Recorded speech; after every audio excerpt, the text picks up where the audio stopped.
हर हर महादेव, जय भोलेनाथ। नमस्कार, मैं साधना पांडे मार्गदर्शन पे आपका स्वागत करती हूँ। तो चलिए दोस्तों, आज हम सुनेंगे मोक्षदा एकादशी व्रत कथा। मोक्षदा एकादशी व्रत कथा सुनने से भक्तों के जीवन में आने वाली तमाम समस्याएं दूर हो जाती हैं। धर्मराज युधिष्ठिर ने कहा, हे भगवान, आप तीनों लोकों के स्वामी हैं, सबको सुख देने वाले हैं और जगत के पति हैं। मैं आपको नमस्कार करता हूँ। हे देव, आप सबके हितैषी हैं, अतः आप मेरे संशय को दूर कर और मुझे बताइए कि मार्गशीर्ष एकादशी का नाम क्या है। उस दिन कौन से देवता का पूजन किया जाए और उसकी विधि क्या है, कृपया मुझे बताइए। भक्त वत्सल भगवान श्री कृष्ण कहने लगे कि धर्मराज, तुमने बड़ा ही उत्तम प्रश्न किया है। इसके सुनने से तुम्हारा यश संसार में फैलेगा। मार्गशीर्ष शुक्ल पक्ष की एकादशी अनेक पापों को नष्ट करने वाली है। इसका नाम मोक्षदा एकादशी है। इस दिन दामोदर भगवान की पूजा धूप, दीप, नैवेद्य आदि से भक्तिपूर्वक करना चाहिए। अब इस विषय में एक पुराणों की कथा कहता हूँ। गोकुल नाम के बैखानस नामक राजा राज्य करता था।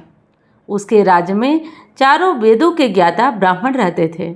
वह राजा अपनी प्रजा का पुत्रवत पालन करता था। एक बार रात्रि में राजा ने स्वप्न देखा कि उसके पिता नरक में हैं। उसे बहुत आश्चर्य हुआ।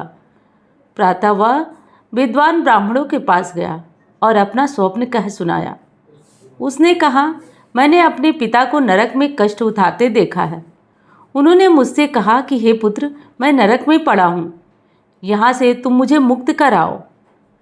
जब से मैंने ये वचन सुने हैं तब से मैं बहुत बेचैन हूँ। चित्त में बड़ी अशांति हो रही है। मुझे इस राज्य, धन, पुत्र, स्त्री, घोड़े आदि में कुछ भी सुख प्राप्त नहीं हो रहा है। राजा ने कहा, हे ब्राह्मण, इस दुख के कारण मेरा शरीर जल रहा है। अब आप कृपा करके कोई तप, दान, व्रत ऐसा उपाय बताइए जिससे मेरे पिता को मुक्ति मिल जाए। उस पुत्र का जीवन व्यर्थ है जो अपने माता पिता का उद्धार न कर सके। एक उत्तम पुत्र जो अपने माता पिता तथा पूर्वजों का उद्धार करता है, वह 1000 मूर्ख पुत्रों से अच्छा है। एक चंद्रमा जैसे सारे जगत में प्रकाश देता है, परंतु हजारों तारों वे नहीं कर सकते। ब्राह्मणों ने कहा, हे राजन, यहाँ पास ही भूत, भविष्य, वर्तमान के ज्ञाता पर्वत ऋषि का आश्रम है। आपकी समस्या का हल वे अवश्य करेंगे। राजा ने ऐसा सुना और सुनकर मुनि के आश्रम पर पहुँच गया। उस आश्रम में अनेक शांति चित्त योगी और मुनि तपस्या कर रहे थे। उसी जगह पर्वत मुनि बैठे थे। राजा ने मुनि को साष्टांग दंडवत किया। मुनि ने राजा से सांगोपचार कुशलता पूछी। राजा ने कहा कि महाराज, आपकी कृपा से राज्य में सब कुशल है, लेकिन अकस्मात मेरे चित्त में अत्यंत अशांति रहने लगी है। ऐसा सुनकर पर्वत मुनि ने आंखें बंद की और भूत विचारने लगे। फिर बोले, हे राजन, मैंने योग के बल से तुम्हारे पिता के कुकर्मों को जान लिया है।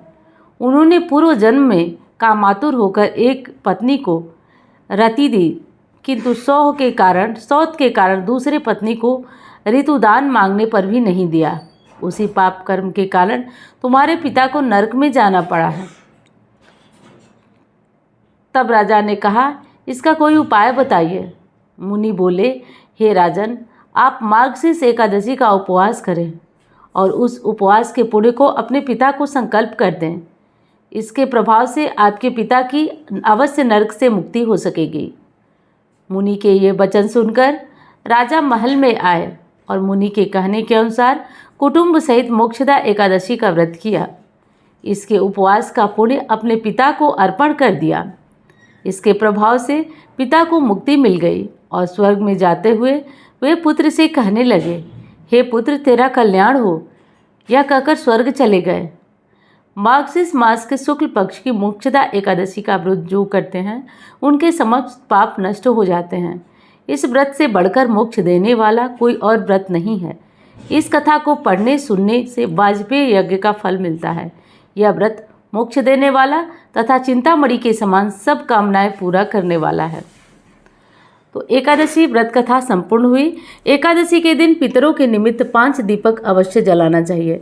इस कैसे जलाना और कहाँ जलाना है, इसकी विधि जो है मैंने अगली वीडियो में, इससे पिछली वीडियो में अपलोड कर रखा है, तो आप उस वीडियो को देखें और उस वीडियो का लाभ अवश्य उठाएं। चलिए, मैं मिलती हूँ आपसे अन्य वीडियो में। धन्यवाद। हर हर महादेव।